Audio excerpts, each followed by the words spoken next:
I'm here today with Paul Smith. He's a speaker, author. He has worked as an executive Procter & Gamble for over 20 years and went off on his own a few years ago with his own firm. He's a consultant, helps people learn to use stories, the power of stories, and he has 3 books on stories. His latest book is called Sell with a Story, but the book I was familiar with before, Lead with a Story. I think anything with leadership just pops up on my radar right away. And the third one, which I haven't read, is Parenting with a Story. So all 3 kind of the theme of stories. So Paul Smith is an expert on storytelling and story and the power of story, and it really, really moves people. Well, your books give a lot of reasons and kind of rationale for story and kind of traces the evolution of story. It's impossible, I know, to answer a question like, give me the importance of story, but without giving like 32 bullet points. But if you think of just a couple reasons, why is storytelling so very important? Yeah, well, probably the most important reason is that human beings don't make decisions logically and rationally like we think we do, right? Much of the cognitive science that's been done in the last couple of decades tells us that humans make subconscious, sometimes irrational, but usually very emotionally based decisions in one place in the brain, and then they justify that logically and rationally in some other place in their brain. So we're left with the impression that we're these logical thinking creatures, but the truth is we're not. We're more emotional creatures that are capable of logic as opposed to logical creatures that are capable of emotion.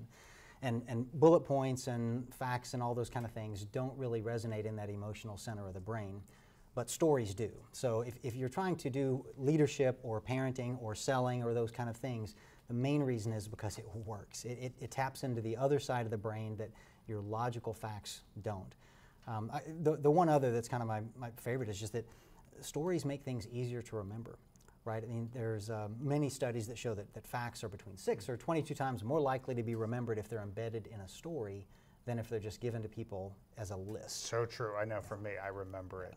So you're saying influence, really leadership in general, if you want to sell, if you want to persuade, storytelling, because it's really hitting the emotional component. Yeah, that's a main part of it. But there's also a logical flow of a story that helps people understand your idea in a more visceral, concrete way than in the more ethereal, theoretical way that we often explain things. So that actually also does appeal to the logical side of the brain. It literally helps us understand your ideas better if they're explained in a concrete story than in just abstract language. I know for me it's true. If I see a spreadsheet or whatever, my eyes can glaze over. If someone gives me a story and then presents the spreadsheet, it makes a huge difference. Yeah. Why is it that, you have all these people, some people think they're great storytellers, some people are, some people aren't.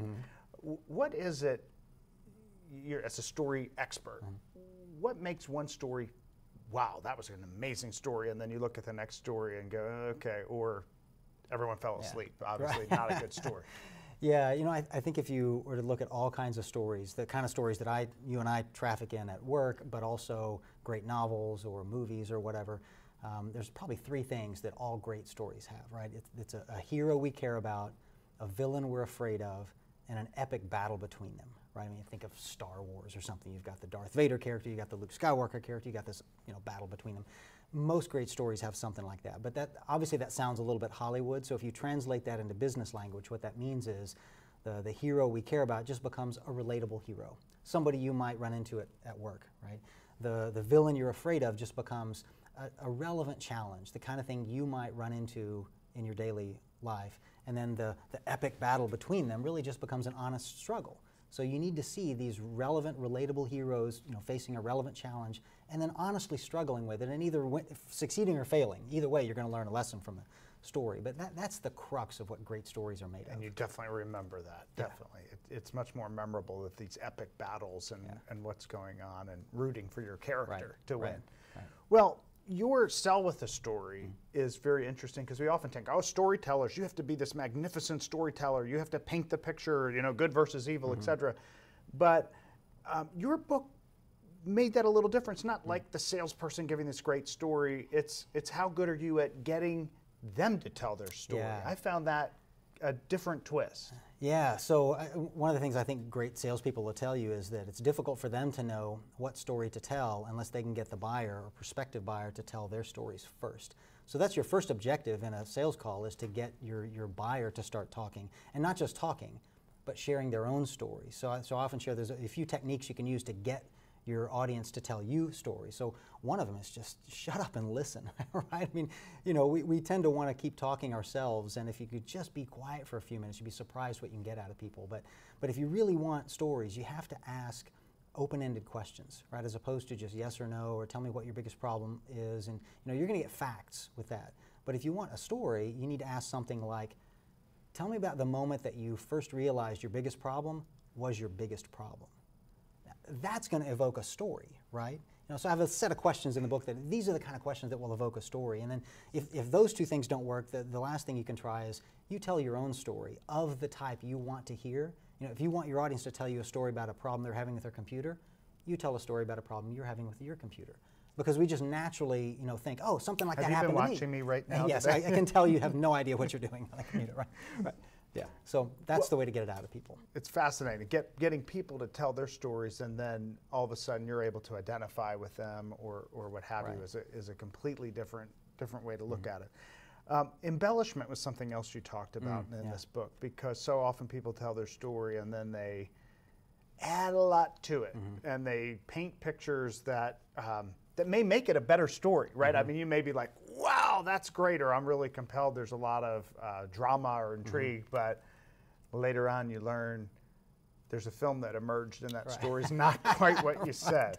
Right. How do you coach people on that? Yeah. So some embellishment just happens naturally as a part of human storytelling, right? I mean, after 15 years, you'll forget some of the details of the story that you told or that happened to you, and your brain will naturally fill in some of those details, and most of that is harmless and not that big a deal. I mean, if you're changing the conclusion of the story or some of the major tenets of it, now you're really just making stuff up. And I guess I just have an acid test to help people decide, have I changed this story too much, or have I really thought about, are my facts true enough to what happened? And that is, imagine that a story you just told to somebody, imagine that you found out that one of the people that listened to that story was actually there when that thing happened 15 years ago, and they know exactly what happened. Would you be embarrassed now, or would they be upset with you? And if the answer is yes to either of those questions, you changed too much. If the answer is no to those questions, you're fine, just move on. Famous author, speaker, and business philosopher, I love Jim Rohn, and he stood up and he told a story about being in a courtroom, and afterwards somebody in the audience stood up and said, I want to make a comment, Mr. Rohn, and he was, what? And he said, I want everyone to know that is exactly what happened. And he said, yeah, thank goodness, right? Because it didn't have to be. Because you never know. It was 15 years later when somebody is in your audience. Right. It can absolutely happen. Storytelling mistakes. What are the common pitfalls? Somebody says, I'm trying to be a great storyteller, but I keep falling into these kind of pitfall areas. What would some of those be? Yeah, so the biggest mistakes I see are not ones that people will come to me and say, hey, I'm making this mistake, can you help me? If you already recognize that you're making a mistake, that's 90% of the solution, is knowing that you've made it. It's the ones they don't know that they're making that are more common. And the most common ones I see is really how people start their stories. A lot of people will start their story by apologizing or asking permission to tell their story, right? And you've seen that happen, and it probably happens here all the time. Somebody will interrupt in the middle of a meeting, they'll say, I'm sorry to interrupt, but can I just tell a quick story? I promise it'll just take a minute.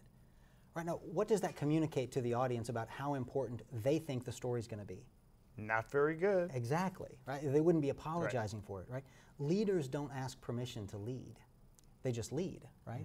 Never ask permission or apologize for telling a story, a leadership story, unless you think it's not that good of a story. And then don't tell it. Don't tell it, right? Don't tell it at all, right? Yeah, so that's the biggest one, is don't start out with an apology. And I tell people also, don't even tell people you're going to tell them a story, right? I mean, what would you think if I kicked off a meeting in here? Well, let's get this meeting started, people, and I thought I'd start by telling you a story. Right? Well, like, what are we, a bunch of kindergartners? Right. Like, we're grown-ups here. You don't need to tell me you're going to tell you a joke. Yeah. Right.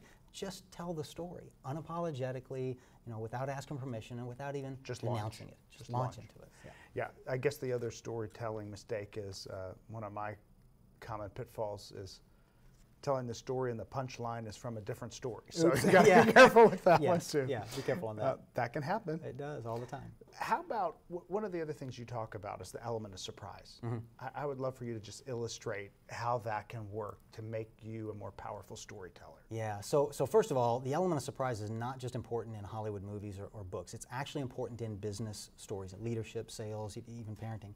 And the reason is because a surprise, especially at the end of a story, will actually help your audience remember the lesson in the story better. So there's a very pragmatic reason I recommend it. I'm not just doing it to get you to make your stories more entertaining, although it does that as well. And the simplest technique to do it is literally to withhold something from the beginning of the story and not give it to your audience until the end. I can illustrate that pretty easily here. I'll just tell you about a young boy named James, 9-year-old kid. He's in the kitchen with his mom and his mom's sister.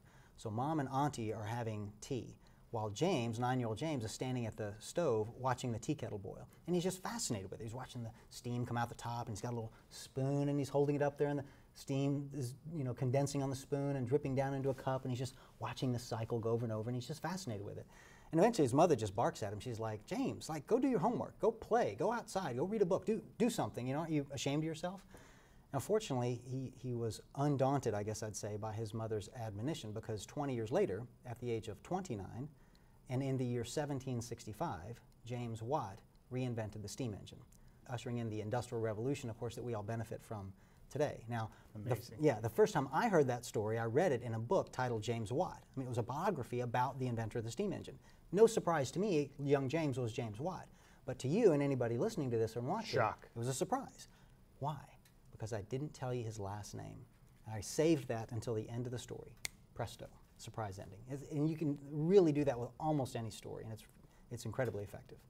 That's great. Well, I have one other question for you, Paul. You're teaching sell with the story, lead with the story, parenting with the story. You're also a speaker.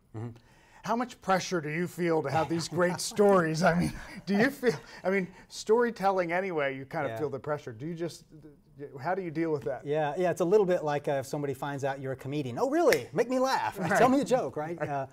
Fortunately, I've literally interviewed hundreds and hundreds of CEOs and executives and people and salespeople all over the world, and each of them I probably got 8 to 10 decent stories from. So I literally have a mental database of thousands of stories, and the best ones make it into the books, of course. So the good news is I just happen to have lots of great stories, so I'm never at a loss. But I also advise people, it's not about the delivery, right? If I could stutter and stammer my way through a story and butcher the surprise ending a little bit, and it wouldn't matter nearly as much as having a great story to tell, right? People would rather hear a great story poorly told than a useless, irrelevant story magnificently performed by a Shakespearean actor, right? Absolutely. So relax. I'm going to cheat and ask one more, Yeah. which is, so you have all these stories. I'm just curious, what's your methodology for keeping them or keeping track of them? Do you do that electronically or just mentally, or do you literally put them on index cards? What's your, because you must be collecting them all the time. Yeah, so I probably cheat too. It's not just mental, because I have so many. But I advise leaders, you need to have dozens and dozens, you need hundreds of stories. So I write them down. I write them down because they end up going into books, but I keep a database of stories, literally, And I mean, we database everything else of importance in a business, right?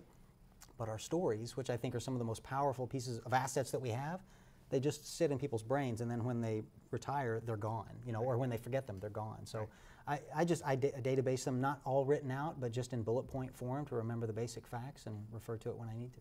I do too, because I find it incredibly important. Good for you. Well, thank you, Paul. His 3 books, Parenting with the Story, Sell with the Story, or Lead with the Story, are now all available. So how to capture attention, build trust, and close the sale. I think these are all great reads and lots of stories in them, but a lot of techniques. Because all of us, no matter whether we're selling, persuading in other ways, leading, influence so often comes down to telling a memorable story. So thank you so much. This is great material. Thank you.